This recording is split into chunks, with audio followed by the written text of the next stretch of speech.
Alright, hey everybody, Double B Billy Boudreaux back here on the WGS YouTube channel, aka Wrestle Gamer. Now, with Thanksgiving, the holiday just passed, apparently WWE.com decided to celebrate in their own fashion by naming their top 7 turkeys ever in the WWE. Now, it's a very interesting list, and I'm going to go through each one of them at a time. There are seven people they have named excuse me, as their top turkeys. Number 7, they have it Michael Cole. I can understand why. Now, Michael Cole, when he was just average, neutral commentator, he was pretty decent. He wasn't like being like Jim Ross, being a transcender with catchphrases or anything like that. But he was still pretty average. He was okay. He wouldn't put you to sleep like Mike Adamle would, but he was still okay. I mean, he still did his job of telling the story of the match and calling the match like he's supposed to.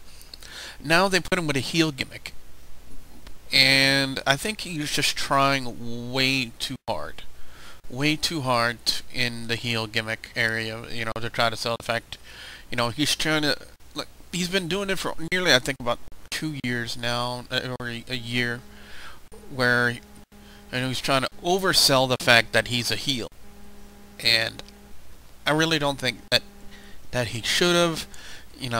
They should have not put a heel gimmick on him. And I'm not gonna say Michael Cole's a bad commentator, but I've said it for quite some time that I can commentate circles around him. And if you guys don't believe me, check out some of my GCW videos on here. But he's, when it comes to that heel gimmick, I mean, I know Nick Bond just said it, and some of the other guys have said it. I'm gonna agree with him on this standpoint. He's just overselling it.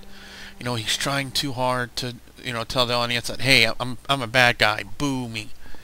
He's just trying it way too hard. So I can understand why WWE.com put him as the number 7 turkey. The number 6 turkey is Big Vito. Now, for those of you who don't remember, Big Vito was part of the Full-Blooded Italians on Friday Night SmackDown. It was him, it was Nunzio, and Johnny Stamboli, and sometimes he went by the name of Johnny the Bull. And then, when his character wasn't going over, decided to put him in a dress. Why? I don't know. Big Vito's not Goldust. And then when people start getting used to the idea of a guy like Big Vito, who's like a good 250 pounds, in a dress, they decided to make him show the fact that he wears thong underwear. Thong ladies underwear. I think I'm starting to taste the burger I had about 2 hours ago. Just thinking about that. Yeah. If I could come up with another joke right now for Big Vito, I would, but I think out of respect for Big Vito, because I don't want, this moment should not define, Big Vito's career, his wrestling career, the fact that he wrestled in a dress. But talking about having something defining you, at number 5 they have Bart Gunn. Now, I read the article they put on WWE.com as to, why Bart Gunn is their number 5 turkey. It had nothing to do with his wrestling career in the WWE. It had nothing to do with the fact that he was one half of the tag champions with the Smoking Guns, Billy Gunn, aka Kip James, aka Billy, aka the guy who nearly married Chuck. I think I'll leave it at that. But the fact that is the sole reasoning why they have Bart Gunn as the number 5 turkey was the fact that he got knocked out by Butterbean in 1999. Screw the fact that he was, he was a former tag team champion. Screw the fact that he won the Brawl for All in 1999. Now, their sole purpose for calling Bart Gunn a turkey is the fact that he got knocked out by Butterbean. You know what kind of message that sends? It kind of sends that message that everybody that was knocked out by Butterbean in his career with turkeys. That's the message WWE.com is sending just by putting Bart Gunn's name in there, and the sole reason for him being in there was the fact he got knocked out by Butterbean. Good job, WWE. I wonder if you kind of realize that now you're saying that all the guys that Butterbean's ever knocked out in his career are turkeys. You know, just by putting Bart Gunn in that list. I wonder if you thought about that, because you probably didn't. You're probably thinking about controversy and stuff like that, so. Number 4 was the fake Razor Ramon. Now, you want to talk about controversy. This happened around WCW and in WWE in 1996 when Scott Hall and Kevin Nash jumped ship to WCW. They decided to stir up some controversy, you know, to try to compete with WCW in the right around the birth of the NWO by, you know, bringing in 2 guys to play a fake Razor Ramon and a fake Diesel. Now, we all know the fake Diesel was Glenn Jacobs, a.k.a. Kane. But, now, for the life of me, they have fake Razor as their number 4 turkey, but they don't put his name.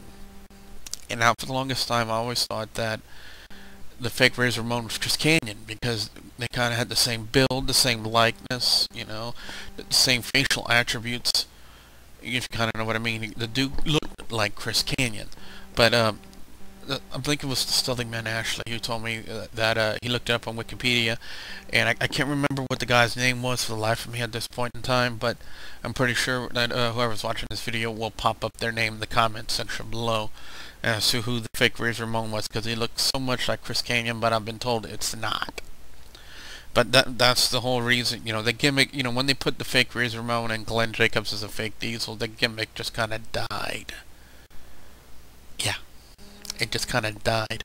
You know, the whole reason why the gimmick was getting over, the Razor Ramon and the Diesel gimmicks were getting over, is the fact that, you know, Scott Hall and Kevin Nash know how to work the crowd. Apparently, the guy who was playing the fake Razor Ramon didn't know diddly squat about how to work the crowd. I mean, it's like the WWE just handed the Razor Ramon gimmick over to this guy and said, hey, kill it. Put it out of its misery, basically. Number 2 is Mike Adamle, and you want to talk about something that should have been put out of its misery. Now, I have all the respect in the world for Mike Adamle. Mike Adamle has, you know, a great sports anchor career. He's been, you know, a fantastic announcer. Was a fantastic announcer on the American Gladiators, which I kind of, when I was growing up, I kind of watched every now and again. You know, but when they put him as a wrestling announcer, the dude just laid an egg, major league. I mean, come on, you know, people nowadays ask me, you know, who's the worst commentator, Mike Adamle or Michael Cole? Hands down, it's Mike Adamle. You know, they didn't give him any time to prepare. You know, they didn't give him, you know, like a trial basis. You know, like hey, we're gonna sit you down here. We're gonna familiarize you. You know, you should familiarize yourself with, you know, wrestling holds, gimmicks, the backgrounds of each wrestler, so you can learn to properly call them, and you know, some of the basic, you know, wrestling commentary 101. Me, I kind of learned it, you know, through experience myself by working the independents here in Louisiana. So I know when it comes to commentary, I know what I'm doing. But and I'll tell you what, I don't even have a degree in journalism either, but some people out there think I should have a degree in journalism, so I'm going to try to find out how I can do that. But anyway, that's not the point of the video. The point of this video is to talk about Mike Adamle. Mike Adamle, I think if he would have been better prepared for wrestling business, you know, how to, you know, properly call a wrestling match, I think he might have done a better job. But, you know, he, like I said, you know, he just went out there, you know, laid an egg, and, you know, you probably thought WWE would be just like American Gladiators when it's not. And then the fact that, I believe it was on his second ever broadcast, that he got so frustrated with the crowd that he ended up just walking away from the announce table while the show was still on the air. Now, at that time, WWECW was a live broadcast, and you leave the announce table during the show, leaving your main event without a commentator. Not a smart move in my opinion. Not a smart move in my opinion. Well, I do believe I skipped Kazarni. I do apologize. Number 3 was Kazarni, then number 2 was Mike Adamle. I do apologize about that. But alright, so let me go ahead and talk about Kazarni now. So even though he's still on the list, even though I kind of messed that up, I do apologize, by the way. But anyway, number 3 was Kazarni, then number 2 was Mike Adamle. I kind of just went over to Mike Adamle because I wanted to discuss it a little bit. With Kazarni, there's not much to discuss. To be honest with you, he may be a good in-ring talent. You just can't help the feeling, that the fact that Kazarni was handed a bad gimmick. He was handed a bad story. He was handed a bad angle. And, I really don't want to judge the guy's in-ring work. I really haven't seen much of his in-ring work, but, you kind of feel the guy just caught a bad break, in my opinion. We don't need to call him a turkey. I think maybe more deservingly the gimmick, the character Kazarni, should be called the turkey and not the man behind the gimmick. I don't know what his name is, to be honest with you, but, when you're handed a bad gimmick, a dying gimmick, you'd say make it work. It's really difficult to do, in my opinion. Somebody's telling you, hey, we got a really bad gimmick, we want you to work, make it work. I mean, how is that supposed to work?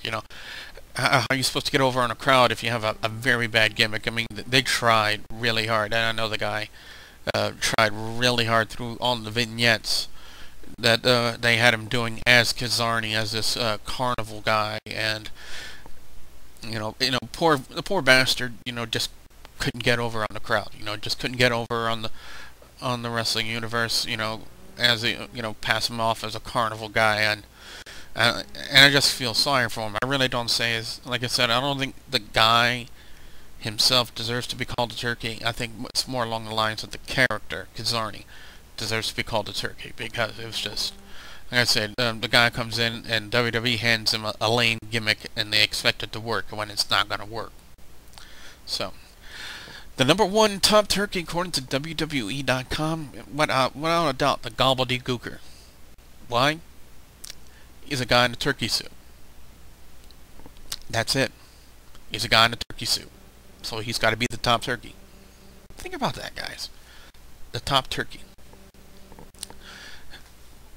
So, what I want to know is what you guys think about this. Do you guys agree with the list? Do you disagree with the list? Kind of like I disagree with the list. I disagree with the fact that he put Bart Gunn's name in there solely based on the fact that he got knocked out at WrestleMania by Butterbean. Bart Gunn should not be a turkey. That's my opinion on it.